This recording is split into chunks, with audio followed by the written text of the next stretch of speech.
imaginations and his palindromes. It was anything but hear the voice. Anything but hear the voice. It was anything but hear the voice that says that we're all basically alone.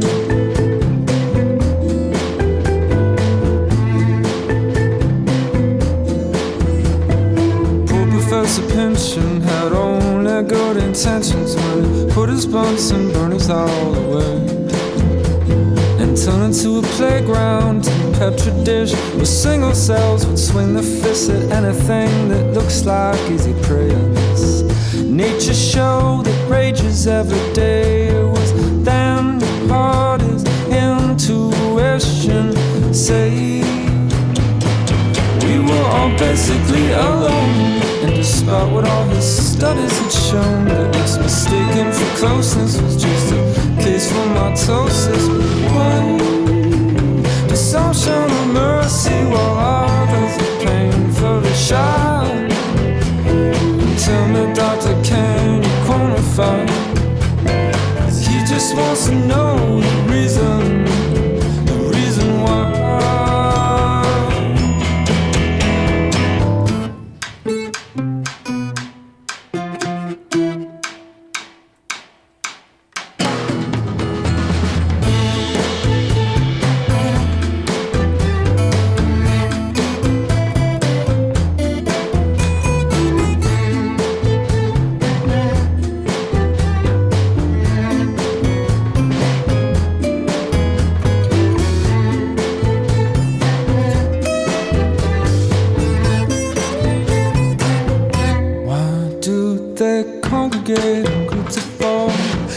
Like a billion spores and let the wind just carry them away. How can kids be so mean? Our famous doctor tried to glean as it went home at the end of the day. And this nature show that rages every day. It was down your heart as intuition say. We were all basically alone, despite what all his studies had shown. Mistaken for closeness was just a case of mitosis. Show fatal doses, malcontent through osmosis. Why do some show no mercy while others are painfully shy? Well, tell me, doctor, can you quantify the reason why?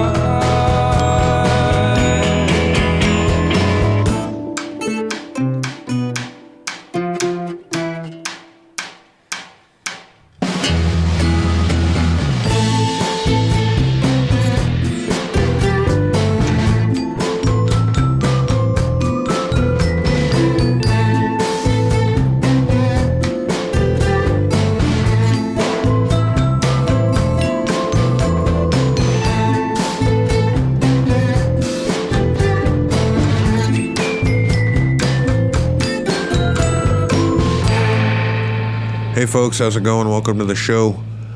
On the Block Radio, shifting to an every other week format temporarily, probably just for the next month or two while we get our bearings.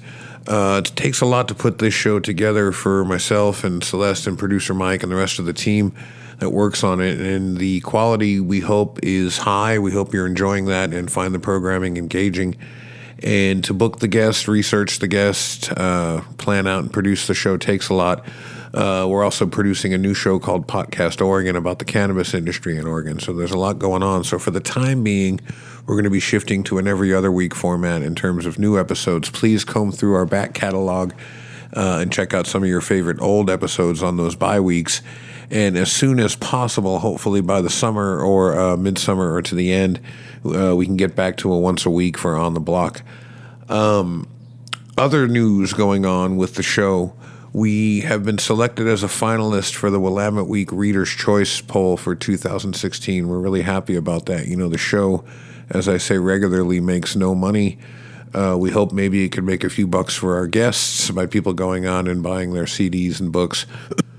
But the show itself doesn't make money. And we do that on purpose. We want the show to be accessible for everyone, and we don't want to really be profit-driven. This show is a love letter to our community and to our world. And it is a show about transformation and creativity. And so, and the intersection therein, and how people encounter profound change in their lives, and then take that as an impetus to go deeper into themselves and find out more about who they are, and come back with some wisdom that they can share with the rest of us about how to do the same. And so to be selected for a Reader's Choice poll, excuse me, is very meaningful to us, because that means that folks are listening to the show and resonating with it. So thank you for that. And if you are in the Portland area or in the region, please do go to the Willamette Week, to their Facebook page, to their site, and vote for us during the month of May to help us get over the hump. That would really be a wonderful thing to put the show on the map and get some more listeners to check us out. Our guest this week is an author named Jess Walter, and boy, you want to talk about keeping the quality of the guest list high. I have a really fortunate job where I get to teach students about writing and mythology and literature, and one of the things we have at our college is a series called The Mouths of Others Literary Series. Excuse me. And before I talk a little bit more about Jess, it gives me a moment to talk about something I've wanted to say about On the Block. There's a kind of a misconception out there that we are a literary podcast. I don't mind that designation. We do have a lot of authors on the show, but we're not really a literary show. We're a variety show, and a long-form interview show that, again, is about transformation and creativity. And so we do have a lot of writers on, but that's really because I just know a lot of writers and am introduced to a lot through the work that I do, especially through the Mouths of Others series. And also because writers are people that really do, especially novelists, work with transformation, right? With creating characters and plots and setting and story in ways that take ideas about human experience and run them through a grid really of transformation and see what the results are. And so to talk to writers about that is a really fascinating thing, because they are always creating these templates of transformation for us to read and enjoy.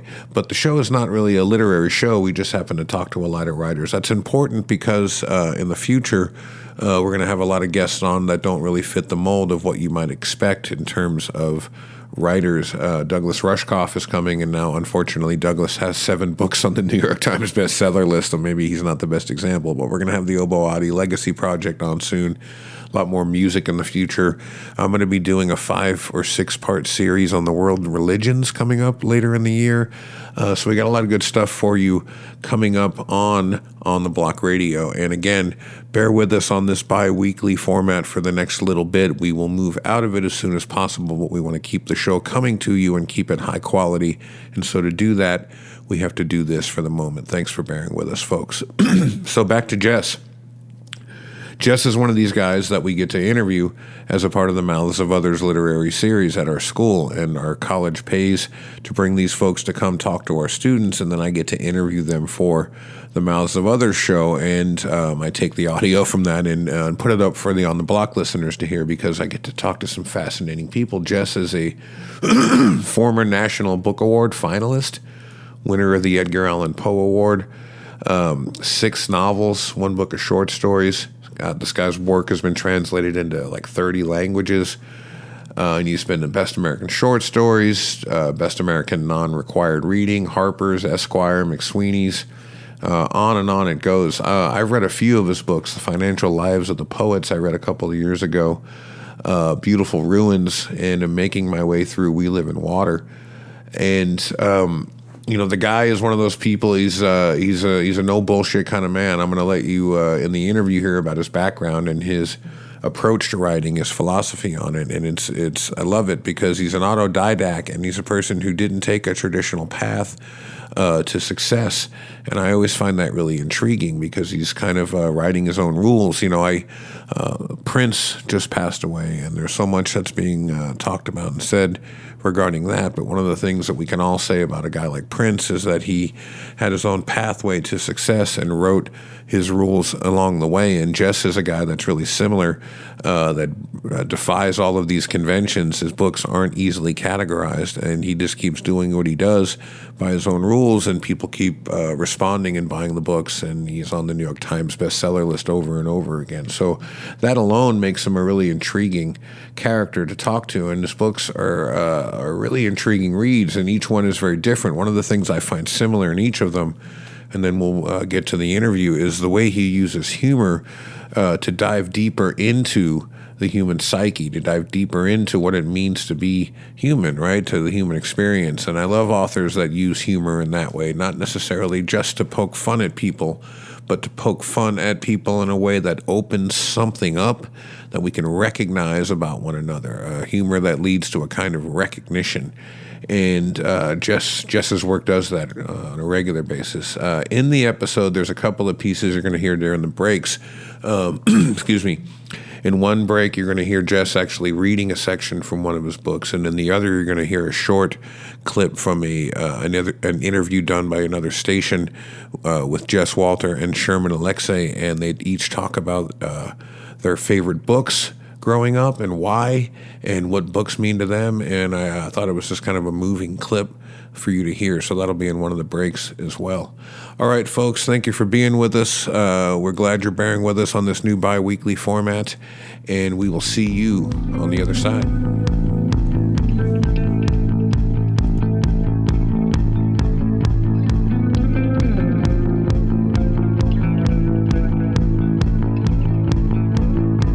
Welcome to On the Block with Andrew Gurovich, a podcast about authentic people doing beautiful things.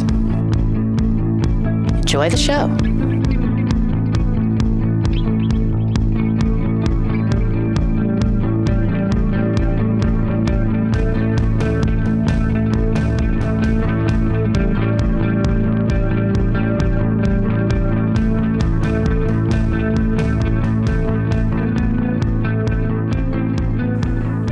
Welcome to the program, folks. This is your host, Andy Gurovich, and we are sitting today with Jess Walter. Jess, welcome to the show, man.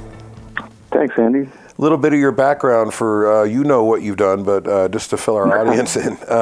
Former National Book Award finalist and winner of the Edgar Allan Poe Award. Jess Walter is the author of 6 novels, 1 book of short stories, and 1 nonfiction book. His work has been translated into 30 languages, and his essays, short fiction, criticism, and journalism have been widely published in Best American Short Stories, Best American Nonrequired Reading, Harper's, Esquire, McSweeney's, Byliner, Playboy, ESPN. So it's true when people say they really do read Playboy for the articles. You're one of the people they're referring to, right? I think, that's probably my most read story by barbers. For some reason, guys in barbershops always tell me they read my story in Playboy. Really? And saw it at their barbershop. Yeah, like old school 1950s barbershops. With the pole outside and Yeah. Nice. Yeah, I remember one of my daughters. I had a short story in Playboy, and one of my daughters found the check stub around the house, and I had to explain to her this magazine has featured amazing writers, Nabokov and Hunter Thompson, Norman Mailer, and Hunter Thompson, and Margaret Atwood. And, anyway, she had to inform me that they had naked girls in there. So. Did that conversation go well, or was she? Did she buy it, or was she still mad at you? Yeah, I mean, when your daughter wants to know why you're publishing in a magazine that features nudity, it's. I mean, you have to take that conversation seriously. But, yeah, right. Thankfully she's majoring in English herself now, so I think she knows that a writer publishes where they can publish, and that really is, I mean, it's such a creature of its time, but it really has featured great writers. Yeah, it absolutely has. How old was she when you guys had that talk? I think she was like 11 or 12, just the age where, probably the age where I found out my dad had actual Playboys under the bed, you know, and I think the only ones I have in the house are the ones I was in. So at least I have that for me. Yeah, right. There's a story. I used to be the co-host of Christopher Ryan's podcast, Tangentially Speaking, and there's a story I told on his show about taking my kids to the Erotic Bakery in Seattle. The Erotic Bakery? Yeah, they had one of those in Ballard neighborhood, and I was taking them actually to the locks. So we were just going to go to to watch the ships come up through the locks at the Botanical Garden there, and we passed the Erotic Bakery, and I just kind of said it out loud, and so they were probably 13 and 10 at the time, and they said, "What's that?" And I said, "Well, it's a bakery, but all the cakes are shaped, like genitalia." And they said, "We want to see." And so I just heard some NPR thing about how, when your kids ask about sex is when you're supposed to talk to them and just be real natural about it. And so I was trying to be like uber progressive dad and, pulled over and went into the shop to check it out. And it's just a regular bakery. And I asked the guy if kids can come in, and he said, yeah, absolutely, as long as they're with an adult. And so I brought him in. I can't believe I'm telling this story again, but now that I'm into it, I'll do it quickly. And to make a long story short, they wanted to get a cupcake, right? And so now we had to negotiate, what they were going to get. And I didn't want to steer them. I didn't want to direct their sexuality, right? I was like, you just pick what you want. And so my daughter goes immediately for the chocolate penis, right? Right, cupcake. Yeah. And I go, okay, we'll take one of those. And then my son, he's looking and he goes, I'll take that one. Right, and I see which one he's pointing to, and I say, the breasts, and he goes, no, the other one. And I said, look, it's not Voldemort. You got to say the word, man. Like you have to say the word out loud, or you can't. You're not old enough to get the thing. So he's vagina, right? And he's devastated, right? But he finally says it. So we take the cupcakes to the front. The guy puts them in the boxes to wrap them up. And right before he closes the lid, he looks at us and he goes, you want cum on these? Oh my God! Yeah, really? just like that, right? Yeah, and he's pointing down at the thing, and I did just what you did. And up to this time, I'm thinking, all right, I made it through this thing. I'm good, progressive dad. I've encountered this thing. My children have asked about it. I've not shied away from it. As soon as he asked that question, I start picturing like I'm going to the penitentiary, right? They're going to go home and tell their mother, this experience, and then there's going to be a knock at my door. And so the guy sees the terror on my face. Child Protective Services. Yeah. And he goes, hey, man, I got to ask that of everybody that comes in here, right? And then I sort of felt bad for the guy that he actually asked that question of everybody that comes into the bakery. And he goes, it's not real, it's whipped cream. And I go, yeah, I kind of figured that, dude. Right. Jesus well, Christ. you'd think he might adjust his sales pitch for the age of the people. Yeah, maybe whipped cream. Nuns happen to come in, or it seems like that wasn't all entirely my fault. Yeah. But I don't know if there is a way to have that conversation that doesn't seem ludicrous at the time.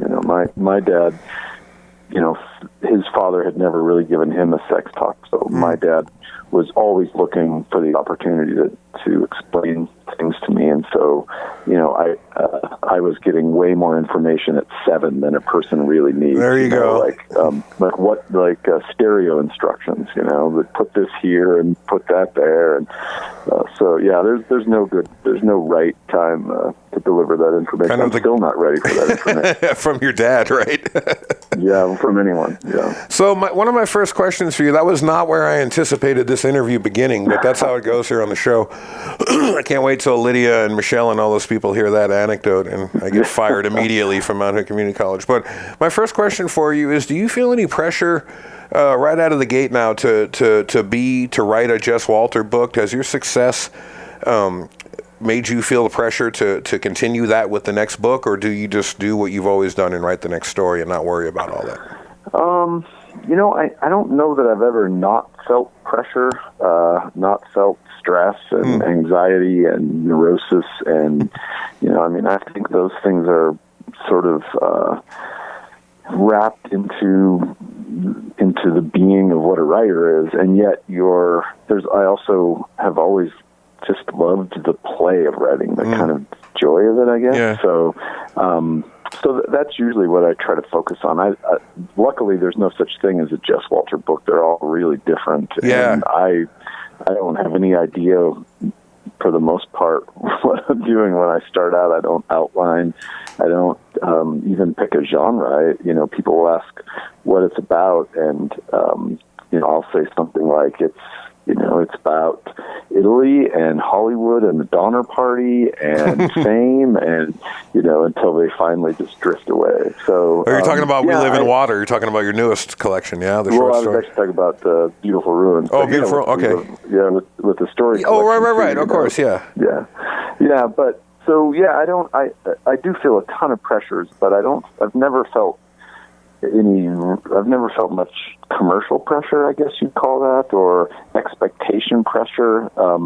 The great thing about spending your 20s and 30s and most of your 40s as a writer, nobody really noticed, is you've developed really good habits, assuming no one's still noticing you.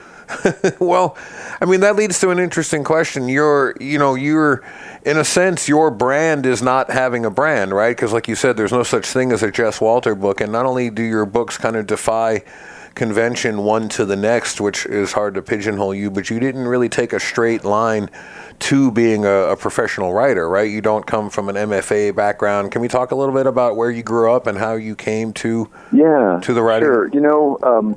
It's funny you say that word brand, because I have a standing order to myself that if an agent or anyone I work with ever says the word brand, I'll fire them immediately because I really hate writers thinking that way. Yeah. It has nothing to do with what we do. Mm-hmm.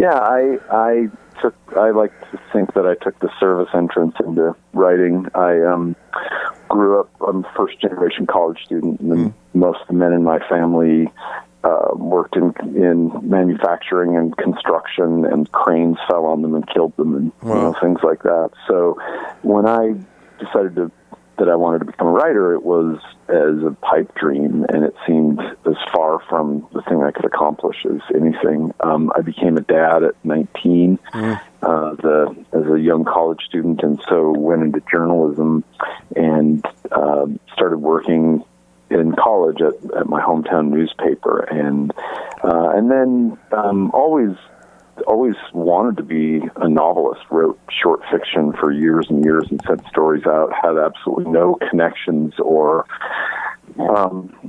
sense that I'd make my way there. Couldn't afford to get an MFA or any of those things, and so I come at writing very much with a class edge, I suppose, and and a chip on my shoulder that I've kind of nourished, I suppose. But after working in journalism for a few years, I wrote a nonfiction book about Ruby Ridge, spent some time as a ghostwriter, worked in Hollywood, did all those things you have to do to pay the bills while I started writing novels, and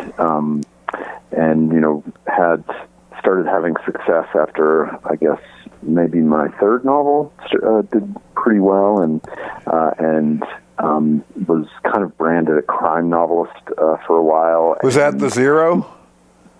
Well, or Citizen Vince? Citizen Vince won the Edgar Allan Poe Award, which is a crime writing novel. Yeah, which was great. I mean, I always there were writers whose work, like Richard Price, that I just really admire, who sort of find themselves, or Pete Dexter, who are drawn to that kind of world.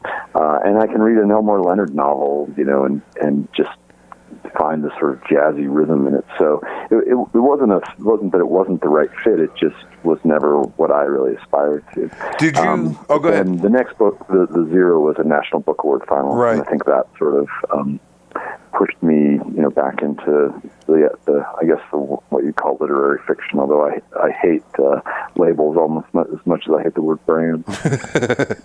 I want to ask you about a couple of your books. I became aware of your work at The Zero, and then really started reading with The Financial Life of Poets, because I feel like I am Matt Pryor in so many ways. Man, I'm sorry to hear that. Yeah. But happy to. Yeah. Well, just in the sense of, when these kind of shame spirals, that once, you make a bad decision that leads to a set of consequences that make you make another bad decision, that make you make another bad decision, and then pretty soon you're almost unrecognizable to yourself. And, I love that kind of swirling nature of this character, who has the best of intentions, but keeps taking. Yeah, that's a character I very much have have sympathy for, because they're. I almost felt like I spend my life trying not to be Matt Pryor. And, so that was a fun character to write, a sort of worst case scenario of yourself. And also, this idea of money lit or poetry about finance is fucking fantastic. I think about that guy Jim. What's his name on CNBC? Jim, the maniac. Jim Cramer. Jim Cramer. Mad Money, yeah, Mad Money, or just what rhymes with credit default swap. right. It's so funny when you're writing something satirical and you feel like you're making things up and you're worried, is this too much? Yeah. And you cannot believe how many financial poets I heard from. Really? It's actually a genre. Yeah.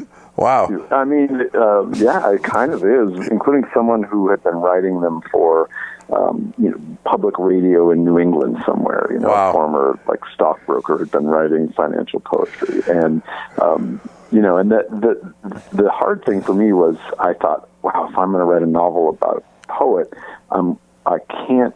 It's one of those things I couldn't fake. I couldn't make an album about a singer either.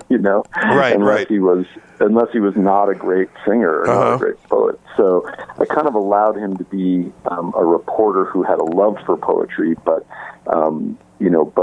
wasn't a terrific poet, and in fact, was pretty prosaic and a little bit awful, and that made it more fun and more freeing. But then I started thinking, God, people are going to think this is my poetry.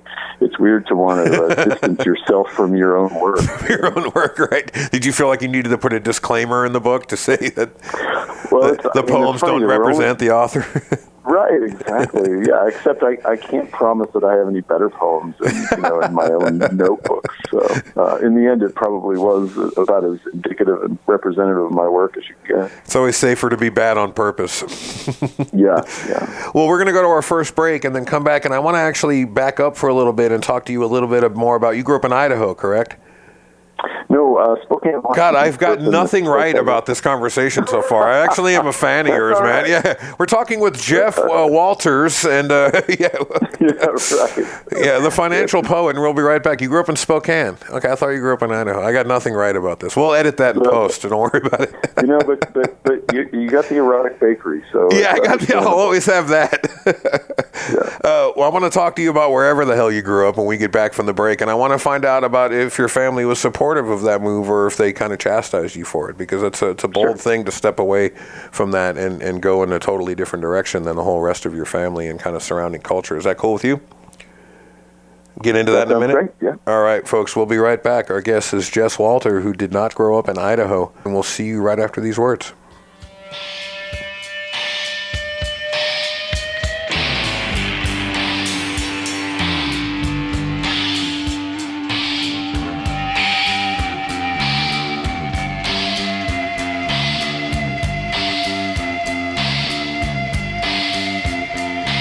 Thanks for listening to On the Block. Talk is cheap, ours is free. More after this. Virgin Mary was tired, so tired, tired of listening to gossip and complaints.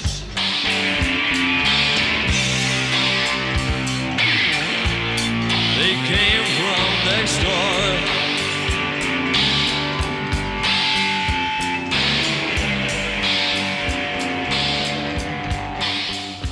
I think there are things you get from a book you don't get from anything else. I mean, that immersive, reading a novel, an immersive 2-week experience or 10-day or 4-day, however long it takes, where you are so deep inside someone else's consciousness where, it's almost like getting an injection of pure empathy sometimes. It's so true. And I think you can get that electronically. I think, to me, the book that I'll always remember, I was a 19-year-old father, and I had this brief break in my day. Say that again. I was a 19-year-old father. I had a daughter. And remember, he's the white guy and I'm the Indian. Yes. And watch me get my train of thought back. And I was a college student, and I had 3 jobs to pay for college, and I had this brief period in my day when I got to see my baby daughter. And I would go home so my wife could go to class, and I would watch my daughter. And it was her nap time. And I remember we went to the park across from my apartment, and she would nap, and I just wanted to cuddle with her because I didn't get to spend much time with her. So she would sleep on my chest, and I would read 100 Years of Solitude by Gabriel Garcia Marquez. And that book, when I see it, I lose my breath because I love that novel. Many years later, as he faced the firing squad, Colonel Aureliano Buendia would recall that distant afternoon when his father first took him to discover ice. Nice. And I experienced that with a baby on my chest, her arms out as so far that they went to the ends of my shoulders. And if I see the cover of that book, if I see the art, if I see the typeface, could I have felt the same thing with an e-reader? Yeah, and I might have checked my email, and you can't leave a book when you're that immersed in it. And that feeling is something I hope never goes away for readers. And that connection to the thing.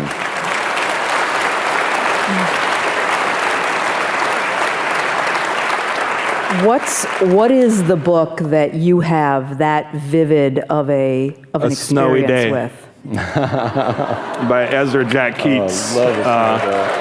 And why? The same sort of emotional experience. The details are different, of course, but you grow up poor and brown. Even now, diversity in children's books is an issue. But when I was a kid, there was nothing. And then, I had read the entire collected reservation library by the time I was 7. It wasn't a big library. I was reading auto repair manuals. I was reading encyclopedias. I was reading everything. And then I found A Snowy Day. And if you know the book, it's about a little black kid wandering a city after a big snowstorm and getting in adventures. And at the end of the day, he's back home cold, and his mom gives him a bath and puts him to bed. A beautiful, lovely story. It's lonely, and this kid is on his own, and he's brown. He was black, but I was brown, and so he was my surrogate into literature.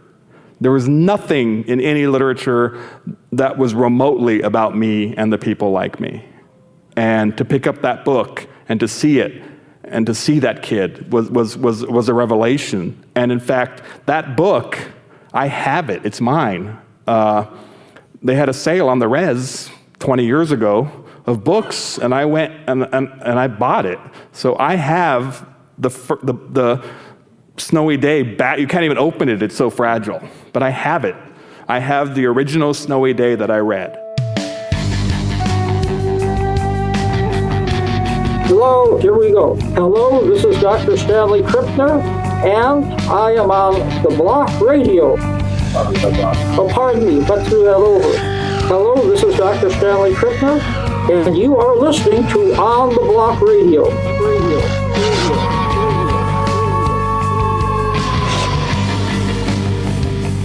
All right, folks, we're back with Jess Walter, and we were talking before we went to break about your upbringing and growing up in Spokane and how your family did, kind of manual labor, and you have a kind of classist approach to writing. And I wanted to know how your family responded. At what age were you when you decided you wanted to start writing, maybe as a profession? I can honestly say I wasn't that I ever really thought of it as a profession. When I was 5, I got a stick in my left eye, and so Jim Harrison just passed away, and I read this great description. He lost an eye also, and it's interesting looking at how many one-eyed writers there are. Wow! But it's almost like you're pulled out of the culture at some point. I grew up in the 70s. We lived just off the Spokane Indian Reservation for a while on my grandfather's cattle ranch, and then we moved, into a real working class neighborhood, lots of pot smoking, and in a way, what I feel like made me a writer was sort of being out of the stream of other kids. You're different, and so I almost trace it to that. But I was something I was always great in school, and I could make people laugh, and I was a bit of a storyteller. But I I didn't really know you could make money as a writer. I just always thought this will be my hobby or what I do. It wasn't until I knew I wanted to write books, but it never occurred to me that was a career. It seemed to me that was almost like a religion. You see the world as a writer, I guess. And journalism was a way to make money as a writer. That's where you write for a newspaper, and they publish your stories. So I never really had a careerist bent. It was always just sort of to support my family. But yeah, my family was actually really supportive, just because it was something I was good at. I was smaller and frailer, and in my family, humor is this great, weapon. My dad is so funny, so incredibly dry, and that's what writing was to us, was the ability to tell a really funny story. And he's, up until about a year ago, he was still like handing me the want ads. He really is concerned that I should get a job. And so as supportive as he was, he didn't go to any events. My dad's not. He read my nonfiction book and really liked it, but he's not the kind of guy who grew up reading novels. He said he doesn't know, because when he reads a novel, he doesn't know who's talking. Who is this? What's happening? Where am I? And as I'll read novels, I'll think, God, he's right. Who is talking? God, that's really fascinating. So, yeah. So, but sorry about that. Not a problem. So he didn't come to events he didn't come to events for the longest time, and then he came to an event where there were like 400 people, and I remember him just looking around like, wow, he's this, he doesn't know what the New York Times bestseller list is, or if someone's optioned a book for a film. None of that means anything. But when he could look at a theater and see 300 or 400 people, he just got this look like, wow, this is really a thing. Look, the kid's really doing something here, huh? Yeah, and since then he's let me buy meals every once in a while. He'll let you grab the check, huh? Every once in a while. Most of the time, but he'll sometimes let me get the pull tabs at the bar. Nice. He buys the beer, but I got to buy the pull tab. I wish we had an hour with you, but we only have a little bit more time, so I want to talk specifically about a couple of the books. Is that all right? Sure. I want to go back to the Financial Life of Poets, Financial Lives of the Poets. I keep butchering the name of a book that I read and loved. No. But this was Time Magazine's #2 novel of the year, right? And it was it was well received when it came out. And a colleague of mine recommended it to me at the time. And this is, as I said, when I first became aware of your work. And when I was reading it, it reminded me. Did you see the Coen Brothers, A Serious Man? Oh yeah, I love that.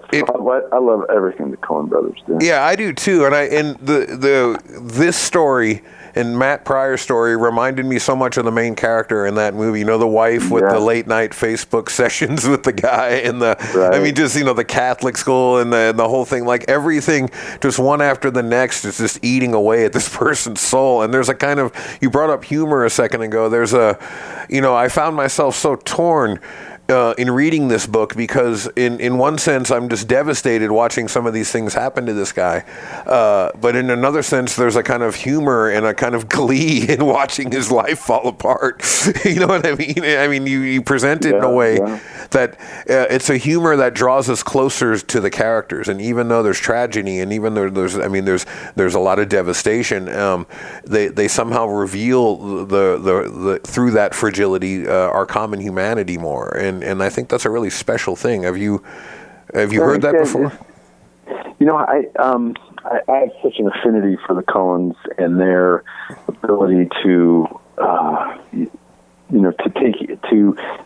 take any genre and intersect with humor in some way. And I very much with Financial Lives of the Poets wanted that almost horror movie thing where it's, don't open that door, don't go down that hallway, and a kind of dread inevitability about Matt's decision making, and also the world, allied against him. And that book came out of that 1 a.m. anxiety that I would always get as a dad and as a writer and just as a human being, where you feel like, how close am I to the edge? How quickly could things just totally come apart. And I don't know how many times I had written in my journal that I felt like I was coming apart, or I was afraid things were going to come apart. And I think of myself as a comic writer, but to be a satirist especially, you can only satirize something if you really feel it and love it. Yeah. There's a reason the Book of Mormon is so brilliant. It's because it was written by two lapsed Mormons. Yeah. There has to be some real feeling for something to make the humor really connect and make us feel about those characters. And so, undercutting all of Matt's bad decisions, and I wanted it to be a race between which is worse, his decision-making or his poetry. But undercutting that is this kind of real dread that I would feel, that I was going to fail my family and fail myself and fall through some cracks that when I was a younger man I didn't know were all over the world. All these cracks you could fall through, and so as funny as the novel felt to me, I felt like it also had to make me really edgy too.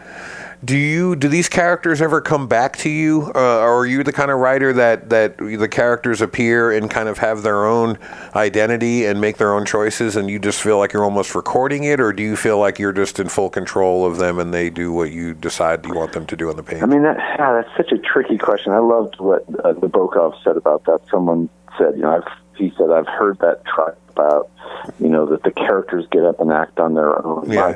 My characters are galley slaves. They do exactly as I say.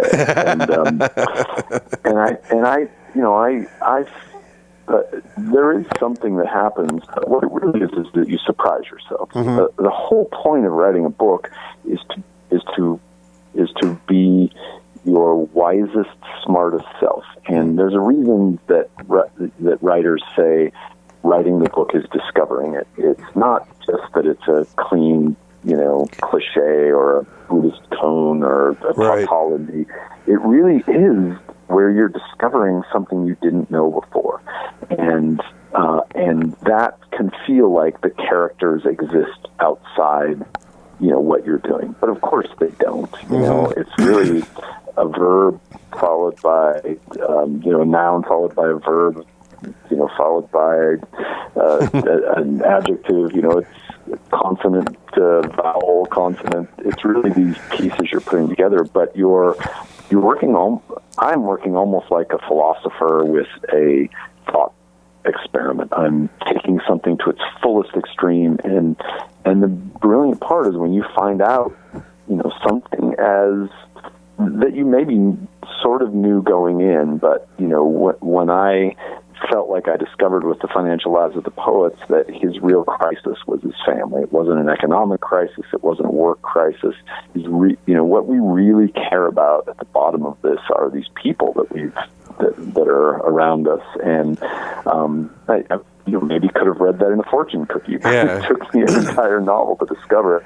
And then you feel like Matt's realizing that. You feel like this character, because in a way, the thought experiment, there's a reason philosophers use that. It is a valuable way to discover something you didn't know before. And I think that's why it feels like those galley slaves are taking on their own lives. Yeah, I really think that's fascinating what you just said about you write to discover what the book is. And so my follow-up question there is, what's the impetus? How do you start a book? I've interviewed Pam Houston, and she said that she gets an image in her head of some kind of like almost like a Rubik's Cube or some kind of like physical image of something, right? Of something, what am I trying to say? Like a geometrical shape. And then she plugs in narrative flow in that shape, and then the book emerges out of her, out of that image. I got to speak with David Mitchell, and he said something kind of similar. And I was thinking about actually another book of yours, Beautiful Ruins, and the structure of that and how it kind of bounces around from place and in time. And so, when you talked about The Financial Lives of the Poets, you said that you were filled with this sense of, this impending dread and that everything was going to come apart. Is that how that book emerged, is from that feeling of everything coming apart, and then the character and the story and everything comes from that emotion? Yeah, it's a hard thing to describe, partly because it isn't always the same thing twice. Financial Lives of the Poets the first thing that happened was I wrote this epic poem about a guy going in a 7-Eleven store and meeting two guys and getting stoned and realizing they'd changed pots. And so for me, often there'll be some piece of writing that is the core of the thing I'm doing, and I think I'm a voice writer. I think I have to find the voice. Okay. So, with that book, here they are again, the baked boys, wasted high, stoned boys, the voice of it became this kind of, and I probably was thinking of something like Howl, that voice in my head, but a much more pedestrian, comic tone. And so, with something like Beautiful Ruins, which took me 15 years, my process is more write for a while, fail, beat your head against the wall, keep trying, come back to it. Yeah. And but the thing that I think is common with all of them is it tends to be a group of characters, and I have some place where I intersect with what they want, with their emotions, with what they're afraid of. You look for a sort of purchase and a place you can get your hands like you're climbing a wall, And yeah. So with Beautiful Ruins, it was this sense of where our lives go when the thing we thought we were going to be is over, when we've reached a certain age, when we have a state of ruination that I thought these characters had reached. And so that tends to be the common thing. But the first thing for me is voice. It sounds a certain way. Keith Richards' guitar hook is the beginning for me. Okay. And then I start writing lyrics. And then for it to be a whole novel, it has to be some stuff I really care about. It has to be thematic material that I feel like is bedeviling me, or I'm obsessing over it, or with the Zero novel about our reaction to terrorism, it was it was satire about how I couldn't imagine how we arrived in this place where we were at war in Iraq in response to the terrorist attacks of September 11th. So it can be as external as that or as internal, but typically it is something that gets under my skin, and then a voice that I kind of tap into. I'd love to have a geometric shape show up in my brain. And that's Pam. Blew my mind. But, that hasn't ever been my experience. Have you thought about going back to nonfiction and writing a book about the wildlife refuge takeover here in Oregon? I can't think of too many things that would interest me less. My first book was about Ruby Ridge, which is but to me that case had a lot more poignancy. Absolutely. And, that book about the wildlife refuge takeover might just be called Morons. And wouldn't have to be very long, would it? It'd be 11 pages, and it might be a coloring book. To me that was. And that movement I don't find patently fascinating. I found it fascinating with the Weavers because they were what we might consider an all-American family who took apocalyptic Christianity from the early 70s, the kind of late Great Planet Earth stuff. Randy Weaver had served in the Army. His wife, was a housewife. They had some apocalyptic Mormon background. It was all these elements seemed to me kind of American, and yet they arrived at a place in which they had these beliefs that were that were racist and paranoid, and then they ended up in a case in which it was a civil rights case. They were treated badly by a government that trampled their rights, and so it was weird. It was a civil rights case, which usually occurs on the left, which occurred on the right. Yeah. So but I do find myself interested in nonfiction. I would love to find the right story. My nonfiction biceps have gotten a little weak. I'd have to really work hard to get a book like that. We only have a few minutes left with you, and I want to ask you one question about Beautiful Ruins and maybe one about We Live in Water. I have 20 for each, but we'll settle for that. But Lydia Yuknovich, my colleague and a colleague of yours as a writer, she said that she stopped answering writer, by the way. What's that? I said a terrific writer, Lydia. Yeah, oh my God. And she's, when I asked her the question about, this nonfiction versus fiction, she said that she doesn't answer that question anymore because she almost finds the categories meaningless. That, a fiction writer fills their... Being a former reporter, and both Lydia and Pam would say that. Yeah. And I think that's a fine answer for any individual writer, that they find those meaningless. But as a former reporter, to me, it's a little... they aren't meaningless. When I write nonfiction, I footnote it and I research it. I understand that not everything, I dig what you're saying. Just because it's footnoted doesn't mean it's true. Right. I'm not saying it's true, but at the same time, I Pale Fire, Nabokov, right? There's footnotes in that aren't true. Right. But some writers will say, well, there's no such thing as nonfiction, and everything is.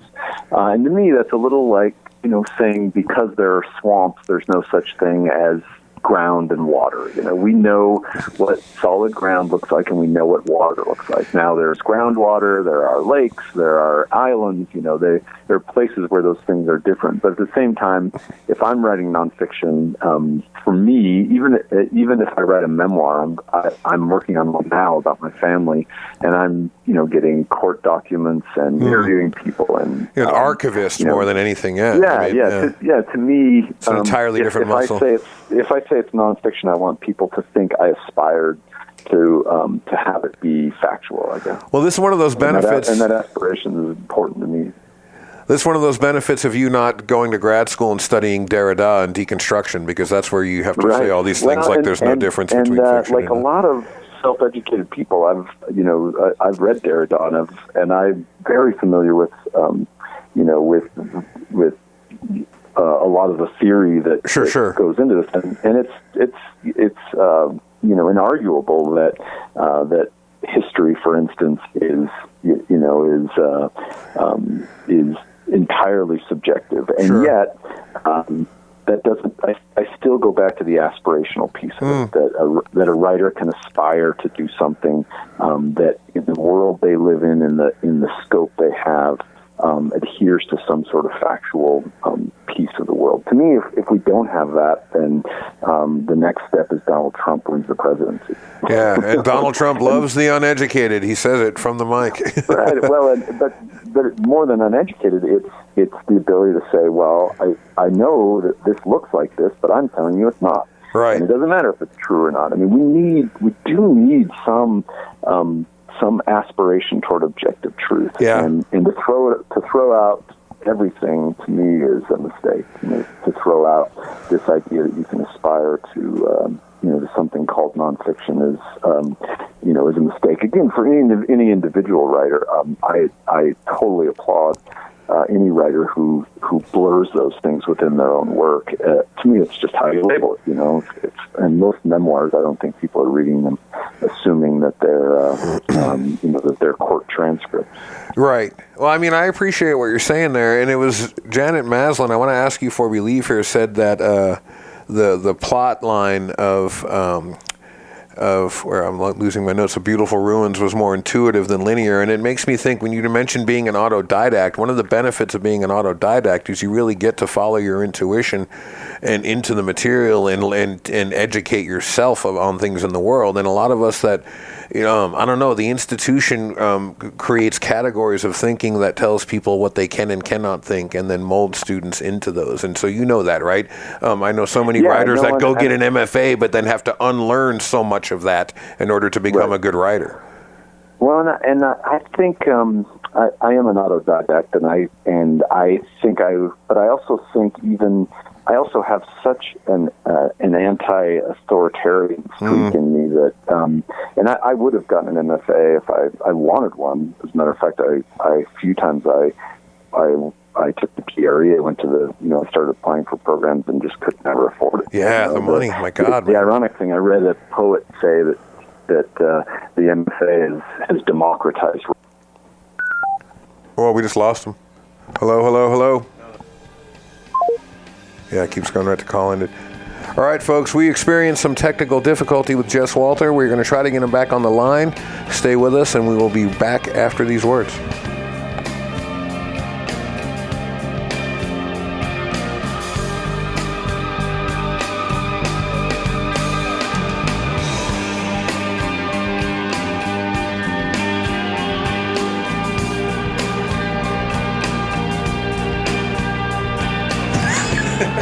I should have looked up. Hello, my name is Brian Froud, and you're listening to On the Block Radio.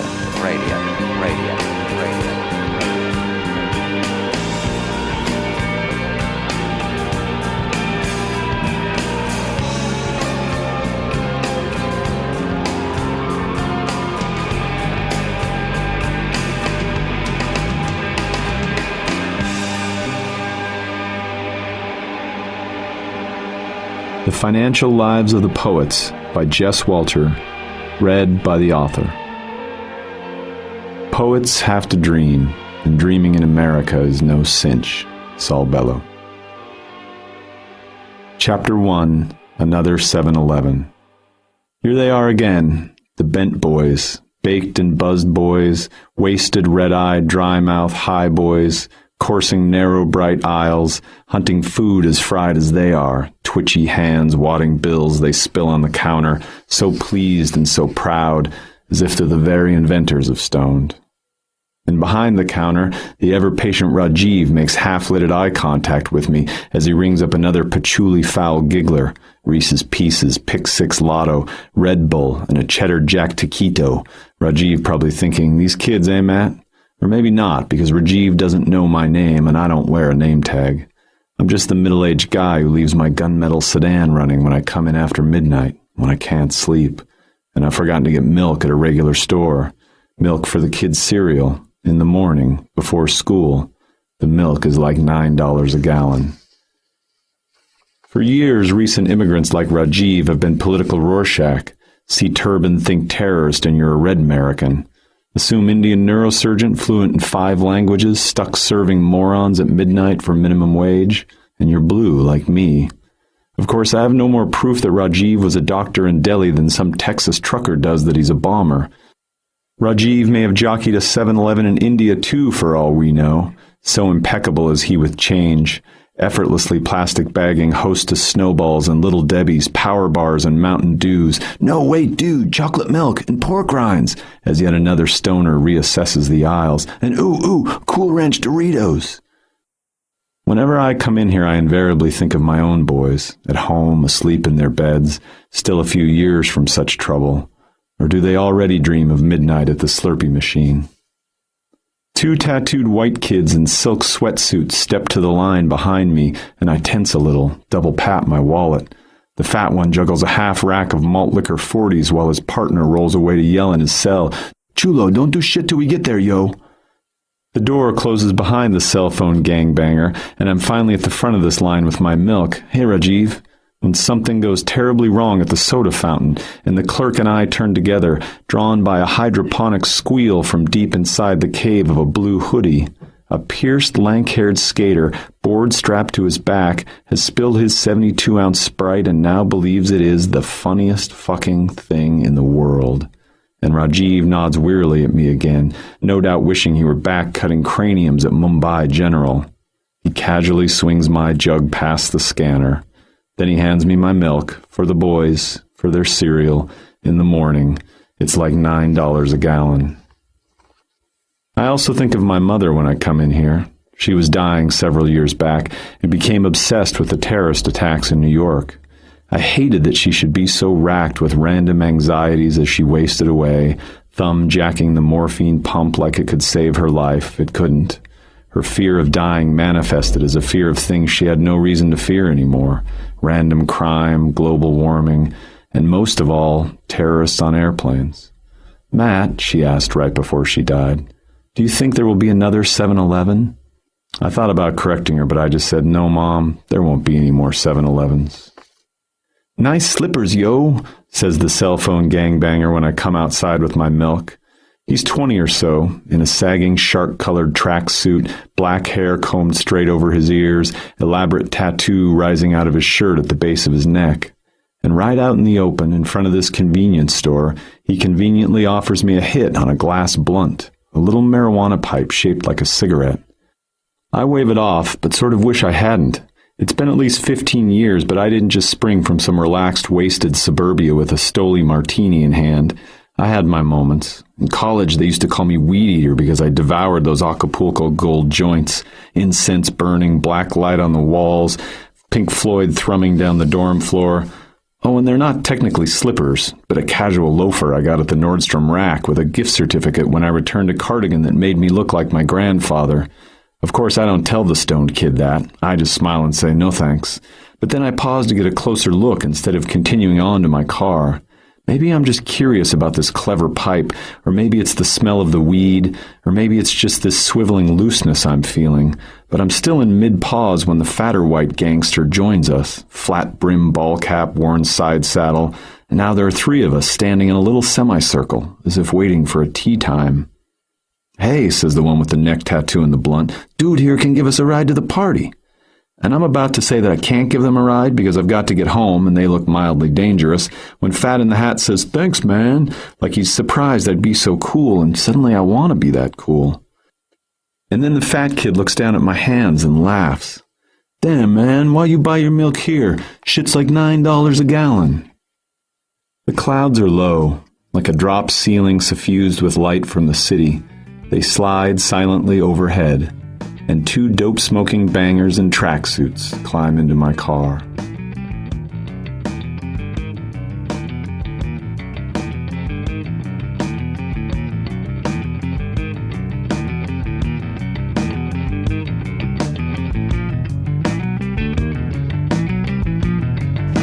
Listen, engage, transform with On the Block.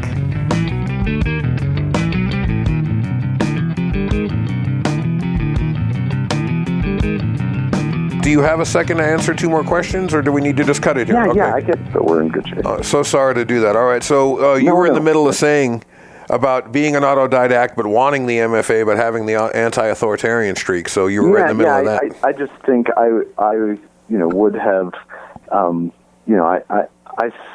sort of feel like the writer, our entire job is to work against the grain of the culture. And if someone is telling you something, to sort of question it and doubt it. And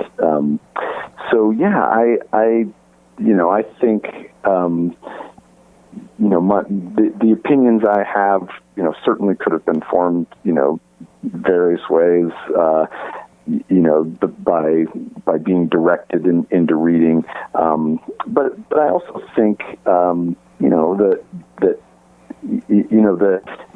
the debate over NY versus there's MFA versus NYC was this book that came out a little while back saying which is the route, do you and the idea that those were the two routes. I wanted a third choice, FU. Yeah. Because, the route to being a writer is to write. There's the careerism of writing, to me, is the insane thing, and the careerism of an MFA. And I think you should get the most education that you can in your field.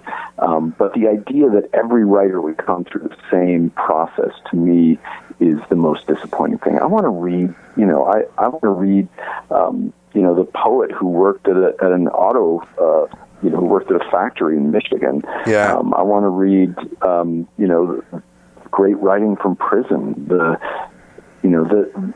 Writing should just do nothing more than reflect the world in all these different ways.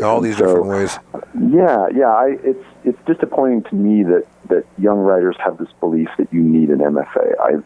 A ton of the writers that I know, Sherm Alexie and I hosted a podcast together. Neither one of us has stepped anywhere near an MFA program. Jonathan Lethem, a lot of the writers that I like, Pete Dexter, William Kennedy, came through journalism, through newspapers. Yeah, so, Hunter Thompson as well, Right. So to me, the path is less important than kind of the passion with which you approach what you do. And for diversity's sake, I hope we never get to a place where, there are, where it's just MFA versus NYC, because what a sad, limiting world that would be. I heard an interview with Jeff Bridges recently, and he was talking about first-time directors that he's worked with or just knows about, and he mentioned Orson Welles and how Citizen Kane was his first film, and he said he hadn't learned all the things he couldn't do yet. Right, and so he was able to just go make a fantastic movie because he hadn't learned all the things he wasn't allowed to do as a filmmaker yet. And I really think that's true with a lot of writers too.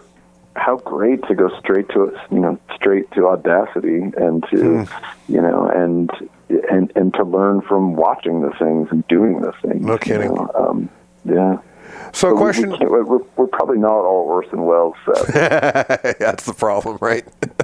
So a question about Beautiful Ruins here before we let you go. I had one about We Live in Water too, but the book, #1 New York Times bestseller, notable book, 2012 Esquire Book of the Year, Fresh Air Novel of the Year, and it's a lot of different things. It's actually a very hard book to explain, but social satire criticizing Hollywood culture. And I love the focus on Elizabeth Taylor and Richard Burton. It's through Cleopatra in your book. My connection in my own writing has been to Who's Afraid of Virginia Woolf. I've written a little bit. Oh, really? Oh, love that film. Yeah, I just like, and the whole Albee deal, man, and naming them George and Martha to mirror George and Martha Washington, and that whole notion of the pristine American family was rotten behind the facade from well before we realized it was, and just that whole deal about trying to keep up appearances. It reminds me of The Enormous Radio, Carver's piece as well. Yes, right, yeah. Was that Carver? I forgot who wrote that. No. The Enormous Radio is Coover. Not Coover. Cheever.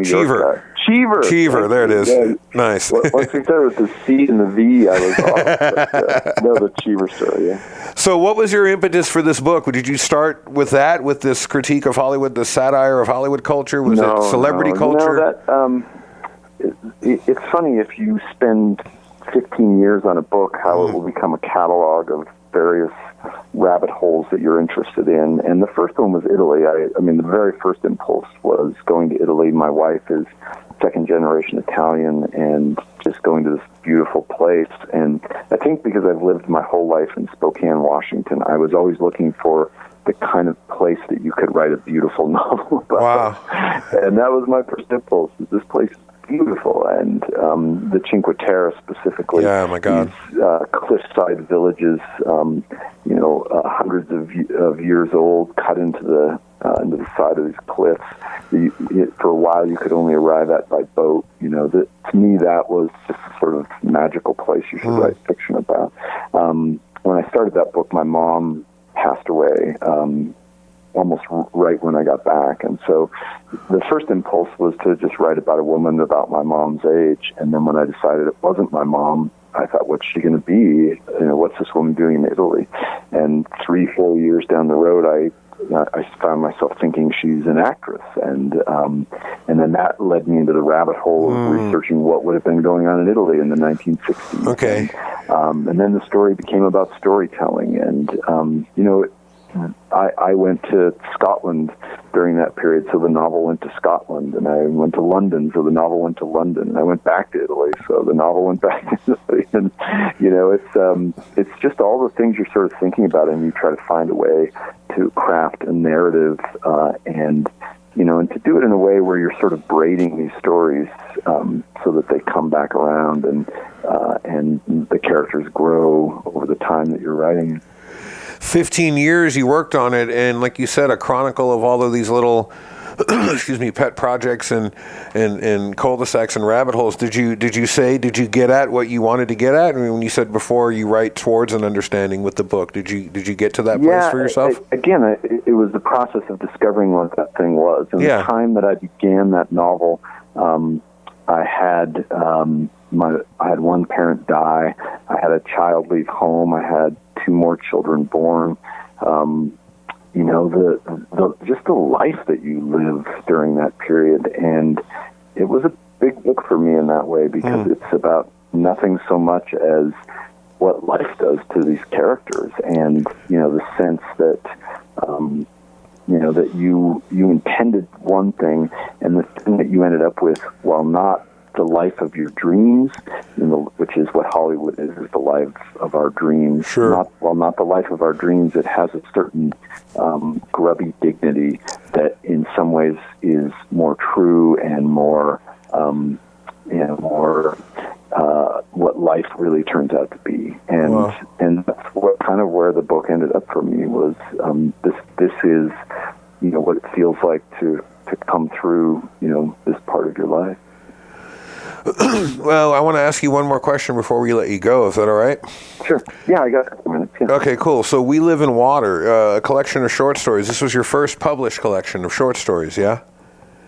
Yeah, it's funny, when I was starting writing in the 80s, the idea was first you have a book of short stories and then you get a novel. And when I first started sending out short stories, I didn't know any editors. This is back in the days when you had to put them in envelopes and mail them off. And I used to call them manila boomerangs, because they would always just come right back to me. And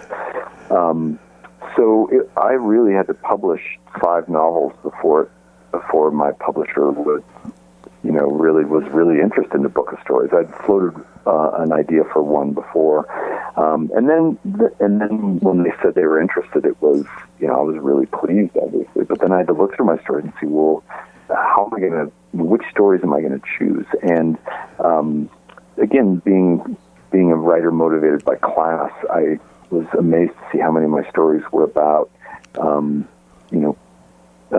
people who we drive past, who we don't notice, who've fallen through those cracks I talked about, and those were the stories I wanted to put together. They came together in this collection, so it was 13 of the 30 or so stories that I'd published at that time that came together in a collection, and it was the process of putting the story collection together, to me, was more like curating than writing, because all the stories had been published before. Oh, wow.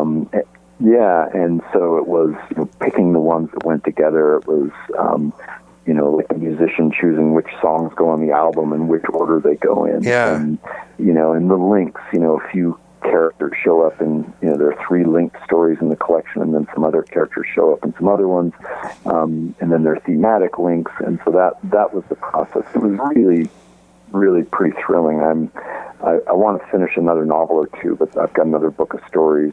I enjoy this. Oh, go ahead. I'm sorry. No, thank you. No, go ahead. I was going to say statistical abstract of my hometown.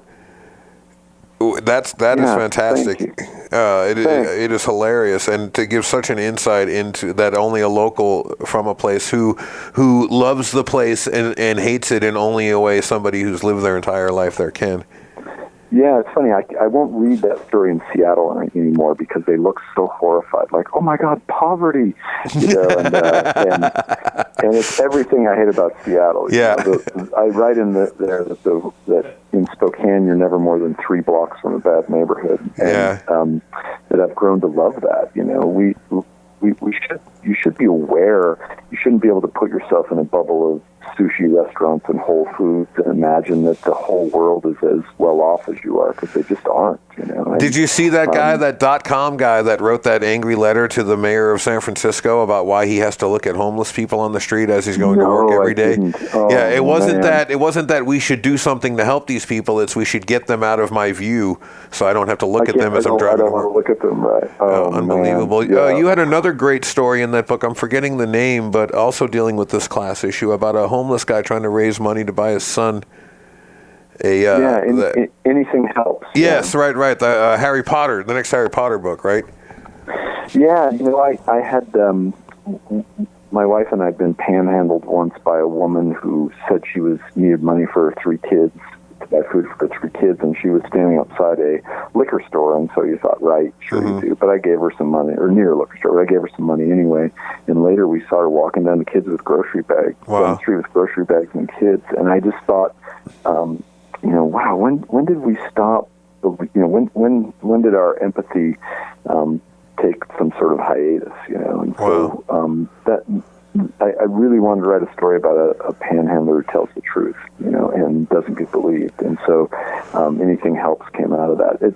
And that story ended up being Best American, so it did really well. So now whenever I see a panhandler with an Anything Helps sign, I stop and give them a little royalty payment. Wow, that's really cool. There's a billboard in Portland that says your spare change fuels a homeless person's addictions. Yeah, no, and it's pretty that's fucked up, man. That's always the dicey thing, and the better thing always is to take someone to a grocery store to buy real food, to direct them to a shelter. I mean, there are better things to do than to give someone change. But the worst thing I think to do is to not see people, and that's what most people choose to do, is to set aside their empathy and their humanity, and that's what I wanted the collection to be about, was to notice poverty, and to notice in the same way that Financial Lives of the Poets posits that the edge is much closer than we imagine it to be. And I think that's what it is, right? I think a lot of us don't want to realize how close many of us are to those similar conditions, and so we want to think if somebody's there, they must have done something wrong to deserve it, right? They must be an addict, or they must be a...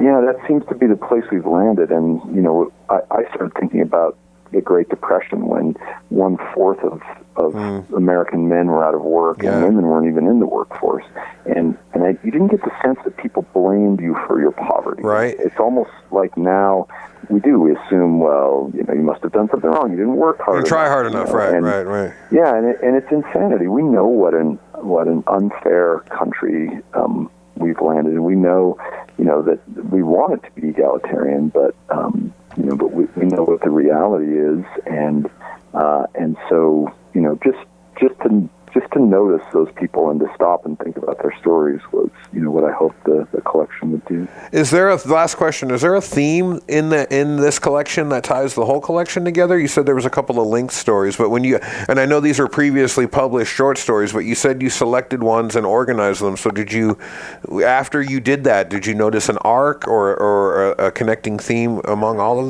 the 13 stories? Yeah, the title story is called We Live in Water, and that we was very important to me. I wanted, I very much wanted the stories to be, a sense of collective humanity, I guess. And there's a line in one of the stories called Wheelbarrow Kings, which is about two meth addicts trying to sell a giant television, pushing it up down the street on a wheelbarrow. And at the end of that story, one of them thinks they've had this adventure. It's a little bit like the Odyssey, and one of them is thinking, and they're laughing afterward. At the end of it, it's been a horrible day, but at the end of it, they just can't stop laughing. My brother and I will do that sometimes. We just can't stop laughing. And one of them thinks for a moment, why are we laughing when we had such a difficult day? And he pauses and thinks, maybe remembering is better than living. And that, to me, that sense, those characters laughing, the two meth heads living, at the bottom of a life we wouldn't want, but having a moment that my brother and I have, having this universal moment. And I think that's what humor does. I think that's why the stories have that humorous edge, is that it connects us all. It's where we're all in the water together. Is where we can laugh, and we can look at our lives and realize that it's all part of some great cosmic joke. And who loves things more than jokes? There's nothing better than a great joke. Yeah, we've all had that shitty thing happen to us where we say, God, this is horrible right now, but this is going to make a funny story someday.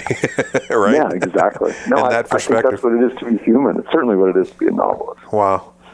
Jess, thank you so much for speaking with us, man. This has been great. We appreciate you taking the time. Great talking to you. All right, folks, we've been speaking with the author, Jess Walter. Check his books out. We will have all the information and links to his site and to the books on the website. We appreciate it. Thanks so much, Jess.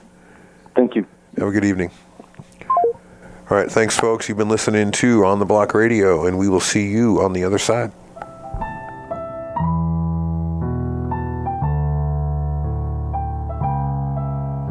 been listening to On the Block with Andrew Gurovich. The show is produced in Portland, Oregon by Michael DiNapoli at MD Productions. Theme music by Cat Power. Closing music by Jonathan Oak.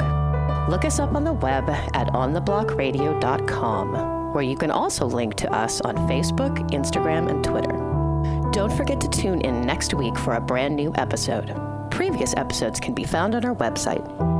Thanks for listening. Oh, you beautiful kitties. Oh, look at you out there. Creators of art, of history, of thought. New minds looking at this world that are alive.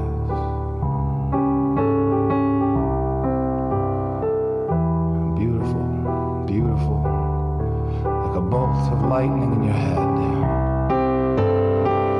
It keeps trying to tell you to remember that the world is a paper-thin veil over the truth. We've got our fingers in the seams. We've got our ears against the wall, listening, waiting for the voice of creation to speak our names, to call us back from the brink. It's 11:59 and counting. It's apocalypse, children. Apocalypse.